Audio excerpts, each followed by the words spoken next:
ஆக்சிலேட் கொடுத்துருக்க வேணாம் அப்படி பண்ணிட்டு இருக்கோம். இப்போ நீங்கள் நிறுத்திட்டு திருப்பி வந்து வேலையை 2வது முறை செய்யும்போது ஃபியூல் கன்செஷனும் மெயின்டெனன்ஸ்லேயும் கை வைக்கும். புரியுதா? நான் சொல்கிற மெத்தட் ஃபாலோ பண்ணும்போது இது ரெண்டும் நமக்கு லாபத்தை கொடுக்கும். எது நமக்கு தேவை? புரியுதா? நமக்கு நல்ல விஷயமோ லாபமோ எல்லாத்தையும் கொண்டு போகலாம். அதை விட்டு நம்ம ஒரு விஷயத்துக்குள்ளே போனோம்னா இது வந்து ரேஸ் டிரைவ் அப்படிங்கிறதுல கொண்டு போகிறது லிஸ்ட்டு.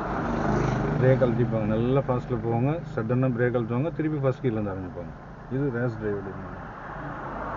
வேகத்தை குறைச்சிட்டு வேலையை பார்க்குறவன் டிரைவர். முடியாத சூழ்நிலைடா அப்படின்னும் போது தான் கீரை குறைக்கணும். அதுவும் அந்தளவுக்கு ஃபஸ்ட் கீர் போகிறளவுக்கு குறைக்க மாட்டோம். மிஞ்சி போனால் 4th வரலாமா இல்லை 3rd வரலாமா, இதுதான் கவனத்துக்கு வரணும். நிறுத்திட்டே ஃபஸ்ட் கீர் போனோம்னா அது ரேஸ் டிரைவ் வேலை. அப்போ என்ன பண்ணுவான், பிரேக் போட்டு அழுத்துவான். இப்போ அந்த வேலை தான் நீ செஞ்சு. இப்போ நேற்றுக்கு ஆக்சிடென்ட் கொடுத்ததும் அந்த சப்ஜெக்ட் தான், இனி நீ பிரேக் அழுத்ததும் அந்த சப்ஜெக்ட் தான். புரியுதாப்பா? அதை மாற்றிக்கோ.